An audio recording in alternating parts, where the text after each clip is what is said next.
Hello and welcome to the Success Showcase. I'm your host, Eric Lopkin with the Modern Observer Group. And with me, as always, is Chip Janiszewski from the Happiness and Success GPS. Chip, how you doing today? I'm doing great. How you doing, Eric? Doing fantastic. It was an interesting weekend. We've had tornadoes in the Northeast. And in fact, I saw it was the first time a tornado had hit Long Island in November in about 50 years. Yeah, and they said the last recorded one in Connecticut was like 1950 also. It was crazy. I mean, I was driving through it on Saturday and saw the lightning and whatever. And they said at least three different places here in Connecticut. And I had a brother-in-law in Rhode Island that was affected by it too. So crazy stuff. It is. And I know the Midwest had massive snowfalls. So we hope all of our listeners are warm and safe. Sounds good. With Thanksgiving around the corner, that's the way to be. Absolutely.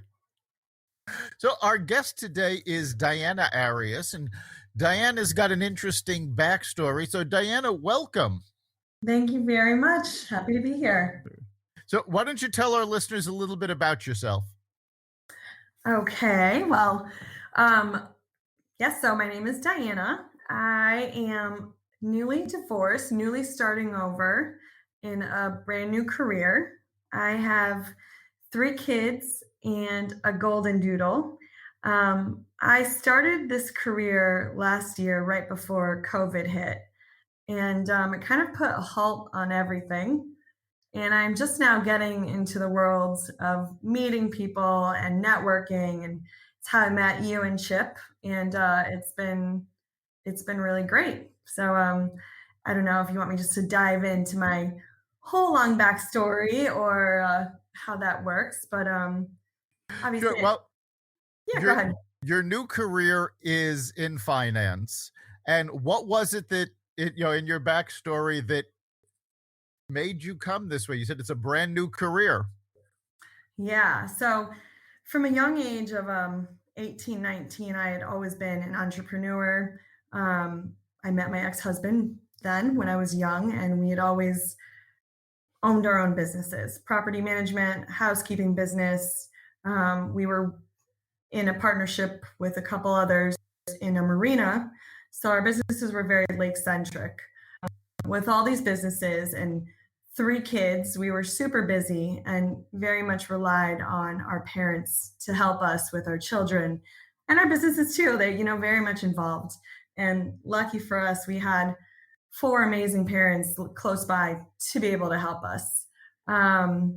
So as life happens, we kind of had a couple tragedies hit us both in fairly close amount of time.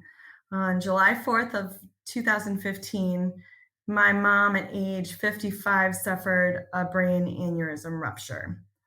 My parents were both young and both working full time, not at all expecting something like this to sort of stop life, devastate the family emotionally, but also financially.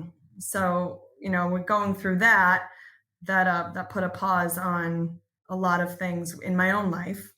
But then 3 months after that, we lost my father-in-law. So my then husband at the time, he, lost his biggest supporter as well and his best friend. And we sort of had to be an emotional support system for his mom as well. So it was kind of a lot of things going on at once, as life tends to throw at you. So, then comes my own life event. I got divorced last year, right before COVID hit. But in that process of going through separation and everything, I realized that, I had to find my own way, my own career, because we had always run the businesses together. So, seeing what my parents went through, how they were all set for retirement. They had, they were hard workers, but they had it all figured out, or so they thought. And then seeing them now like on Title 19 because of the spend down, because of what they had to go through. They had their things planned, but it wasn't protected on that side. And then on the opposite end of the spectrum, I had my father-in-law who who was a planner, and he had everything all set so that on his untimely death, because he was only 56, his wife, she's all set for the rest of her remaining life. So I got into insurance first and foremost. And in financial planning, the company that I work for, we do protection-based planning, which I love because there's just no point in trying to plan for your tomorrow if you don't have your today protected.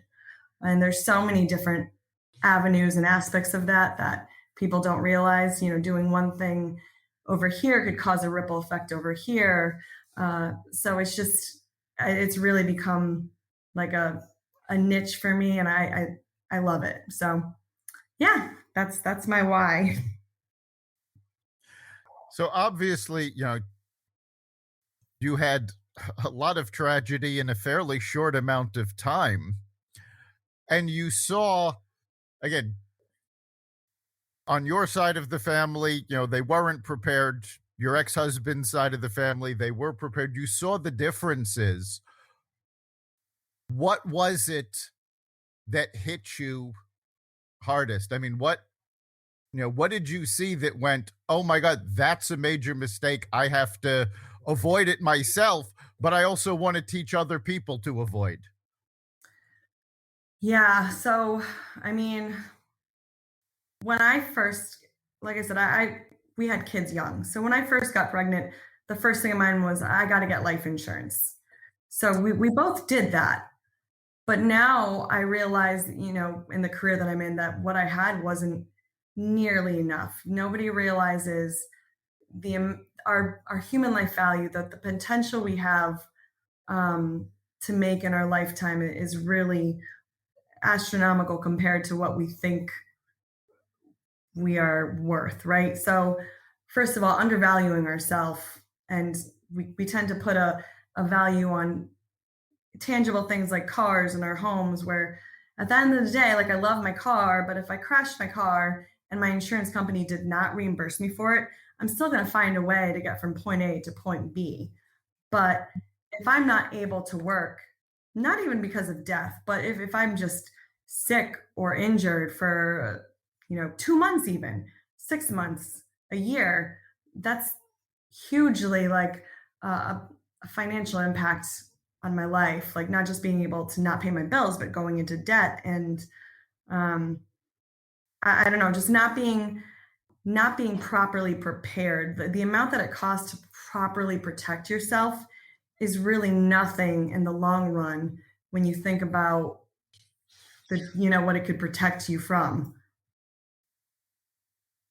Yeah, and having been through this yourself, when I sat down with you for the one-on-one to, just learn about what you've done and where you are now and where you're going. I mean, you obviously have a passion to help other people out because, I mean, it can be confusing. Obviously, life insurance, everybody's heard of that, but there's so many other things that people have to plan for, and it's complicated based upon what their professions are and everything else they're doing. And so, I mean, what you are is really a guide, a coach, assessing needs to be what needs to happen and so on and so forth, and then kind of guiding people along as far as what their paths need to be. So I would imagine just knowing you the little bit that I do, getting to know these people and understand where they're at, and then helping them out, showing them the way to do things must bring you a lot of joy. Yes, at this point in my career, I just want to educate as many people as I can, and give them the chance to vote. Right? Like I don't want to sell. I want to teach, and then once I do that, that's my job, just to educate and spread awareness about it. And then I've done my job, and it's up to them to decide what to do with that. But yeah, there's nothing worse than not spreading the information that I have, because God forbid if something happened to a close friend or family member that I know, and I didn't try to help. That's just, it's a shame. So obviously, this all hit you when you had these life experiences. When somebody is thinking about these things, what are some of the triggers that you've seen? I mean, what life events occur that should make somebody go, wait a minute, I've got to look into if I'm actually protected?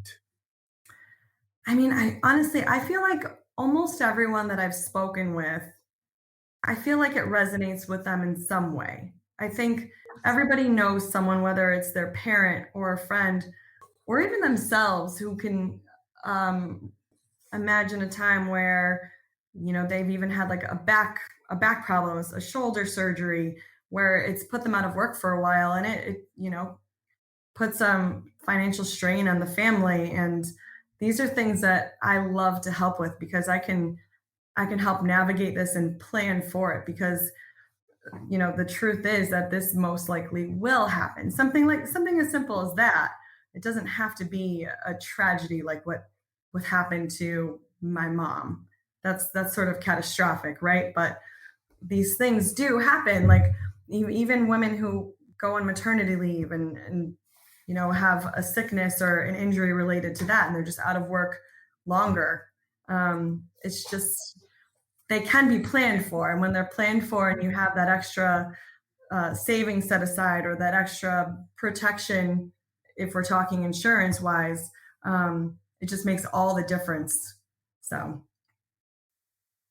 Yeah, and you mentioned the word awareness, and I mean I totally agree that that's step number one to anything, and just awareness of, number one, what the possible situations can be, but also awareness that you have a way to hedge against these things and cover things, when they happen. And a lot of people don't think about that up front, or probably aren't even aware of possible situations, number one, and the solutions, number two, that are there. yeah, the awareness is a huge thing in my networking and talking to people. I found that I really have a passion for the protecting your income first and foremost, because when I do the planning and the strategy, if you don't have the income there, the whole plan relies on the steady flow of income. But as you know, that's very unlikely. So protecting income is first and foremost. But so I've become sort of a specialist in this area recently. I'm doing the training. I'm going above and beyond to learn it inside and out. And so I've made it my passion to talk to people about this. And one of the things I've noticed, going through my own divorce, we mediated. It was never brought up on the table. Our lawyer asked us if we both had life insurance, and it was in our decree that we should be each other's beneficiary for our children. And he was obligated to pay me child support. However, it was never even mentioned that he should have disability insurance, because if something were to happen to him, sick, injured, he wouldn't have the means to be able to, back up his income to be able to pay me. So I kind of took it upon myself to do a little poll, and I spoke to several people who got divorced, both men and women, on either side of the child support or money arrangements.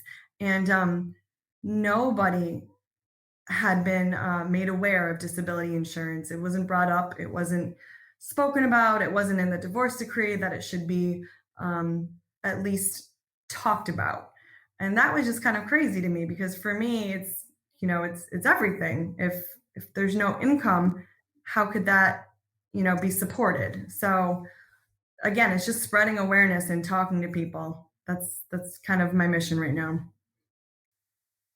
So you mentioned you're going through some training. What kind of training are you going through right now? Well, like I said, specifically disability income protection insurance. Like I said, we protect our homes and we protect our cars, but we walk around our most valuable assets, most of us, unprotected. And a lot of us, we have jobs where they offer long-term disability or short-term disability, and as a benefit, most people will sign up for it if they have it.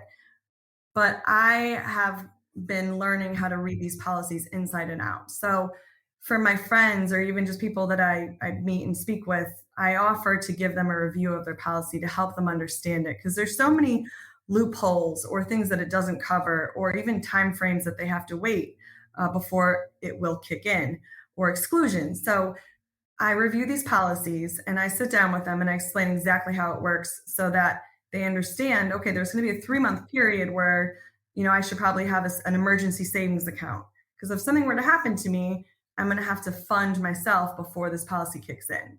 And then it's only going to kick in at 60% of my salary. So um, I I sell disability insurance. I sell supplement plans. I sell full plans for people that are, their job doesn't offer it, or they're self-employed and they want to offer it to their employees or for themselves. So I've just been, you know, learning all about every single type of product, about how to maximize it for business owners. Just so, like I said, so I can be able to educate other people and let them decide, let them vote, or let them have a plan B at least. Um, and that's it. So that's kind of been my new focus. There's so many financial advisors, financial planners, insurance salesmen, but really being a income protection specialist, like I think that's pretty cool. So that's kind of like what I'm going for. I think it's important to mention, you said a lot of people will sign up for disability insurance if their employer offers it. Right now, we're in the middle of what they're calling the Great Resignation, where a lot of people are leaving their jobs. And I think it's important to remind people that if you're signing up for a benefit through your work and you leave that work, that benefit doesn't come with you. Yes, that's correct.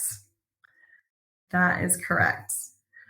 So that's another great thing about, getting your own plan. It's portable. You're able to carry it whether or not you stay or leave with your job.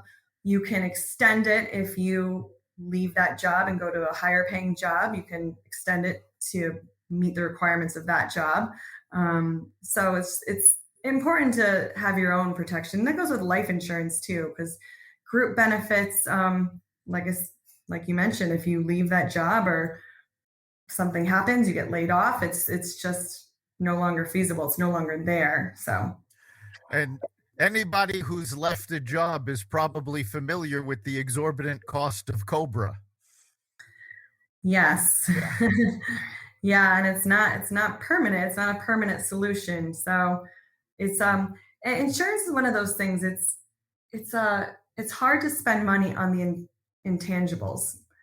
But when you can find something that provides value or puts money back in your pocket, that's that's when I can be happy about, like I said, educating or advising a product for somebody. So Cobra is definitely not one of those. But yeah. Yeah, that's, I mean, where the whole financial planning picture comes in. I mean, you're specializing in protecting income, but it's part of the whole thing as far as retirement and everything else. So, but it is a huge part of it, and a lot of people don't think about that. So that's why it's so important. A lot of people kind of shy away from financial planning because they don't want to share their income woes or this or that with other people and so on. But it's so important. It's like, you're a doctor for their living rather than their health. But it's so important to have that.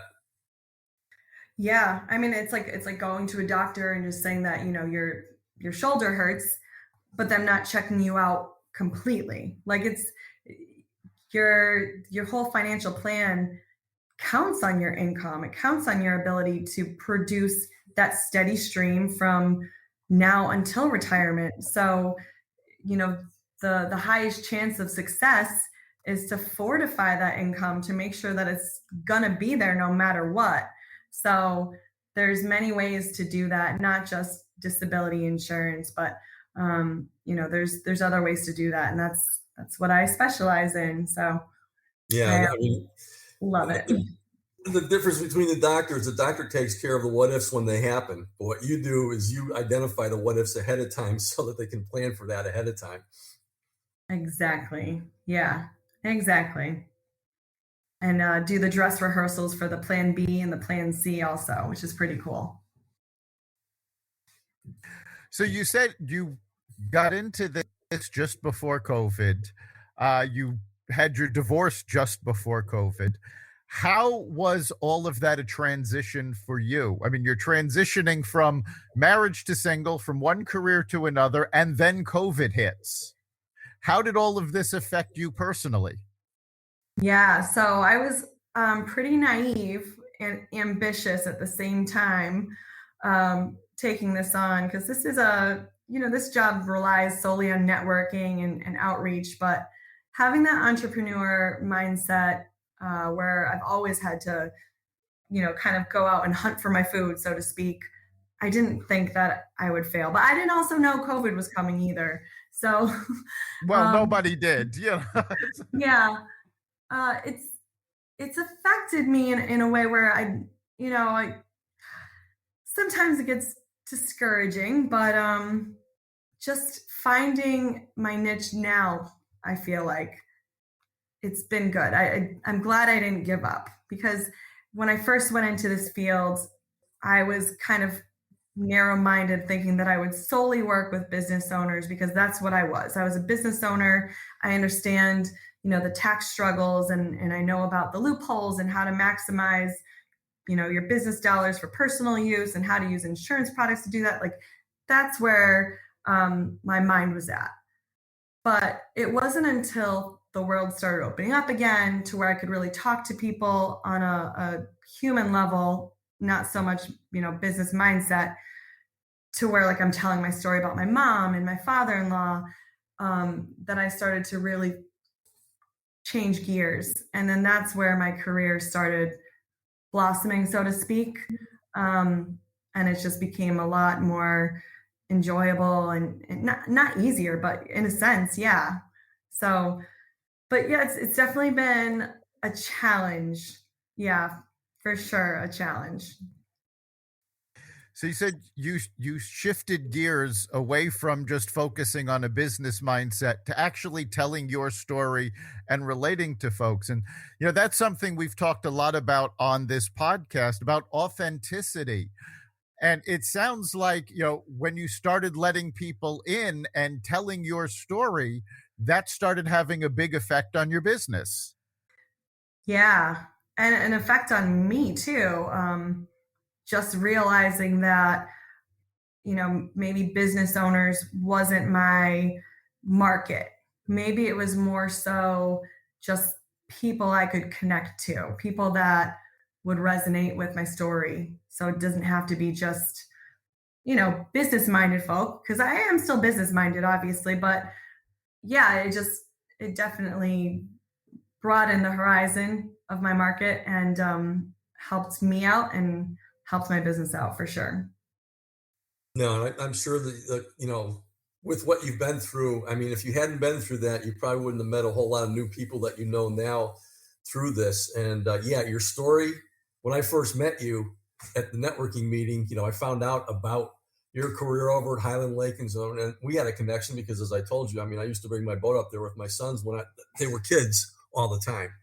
And so, I mean, there's what networking and what life is all about is just finding commonalities in people and interests and so on and so forth and connecting that way. And that's one of the beauties of really meeting other people, especially in these times, because I think people are a whole lot more open to listening to what you have to say right now, because after going through COVID, they know there's all kinds of other variables out there too, and they better start looking at every facet of that. So, I mean, that definitely has got to be helping you out as far as people opening to listening to you in the first place. But it is really so important to be connecting. And from the first time I met you and your story right up front, I mean, obviously it just beamed right out of you. And then sitting down one on one, that's what it's all about. And it's really nice to have an ear, which is what you do for people, just listening to what's going on before you help them out.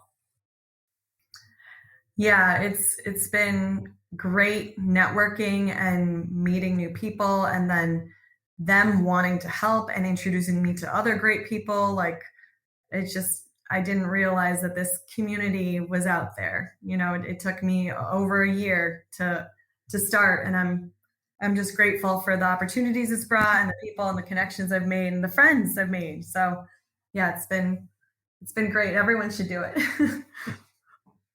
Yep, that's what network is about. It's relationships. It's not Yep. sales. So People helping people because people yep. need people. Exactly. Yeah, we talk a lot about networking on this podcast, and it is really about connecting. And you've got a great story, and it explains so much about why you're passionate about what you do. And that passion, you know, especially the passion to educate others is so important, not just for your business and your career, but for theirs. And getting that information out is so helpful to people, even if they're not a client of yours. Just knowing there's a resource that they can turn to and go, well, I don't really understand this. Can you give me some information? Can you explain it to me? Yeah. Yep. Absolutely. Helping people, it always pays back tenfold in the long run. So that's, that's what it's all about. All right, so we are just about at the end of our time. So if somebody wants to get a hold of you to find out more information, how can they do so? I mean, I would say the easiest way to remember, everyone probably has Facebook. You can find me on Facebook, Diana Arias, Secure Financial Group. My office is right in Avon, right behind Capo, but I'm usually out networking, out and about, meeting new people. So social media is probably the easiest way to get in touch with me. And I'm happy to meet new people, go out for coffee and just chat, anything. So thank you very much. Great. So Chip, what do you think is the big takeaway for this episode? Well, first of all, it's been an absolute pleasure having you on here, Diana. It's great to get to know you, and awareness. That's what people need the most of. And I love your approach of just the awareness first, and then teaching people, and then helping them to decide what they need to do. And, I love your title as far as an income protection specialist. So all the best. And I know you're going to do very well out there. You probably have helped a lot of people already. Thank you guys so much. I appreciate it. Yeah, it's been great having you here. I think for me, the big takeaway is what you said earlier, where, people always, they protect their house, they protect their car, and they don't think about protecting their income. And it is important to look at all of the things that can go right, go wrong, and to prepare for them. And that's what you're helping people do. Yep, absolutely. It's more common than people think. They think it has to be something severe, but it could just be a simple sickness, a shoulder surgery. Like I said, it's 1 in 3 people get this type of things at some point in their career. And it's just, it's simple to avoid and to smooth over. So Great. Well, thank you so much for being here. You've been listening to the Success Showcase. You can catch us every week at xvadio.com/podcast, as well as the Apple Podcasts app, Google Podcasts, Spotify, iHeartRadio, Stitcher, Audible, Amazon Music, and wherever you find podcasts. Remember, make this your best week ever and make next week even better. We'll see you then.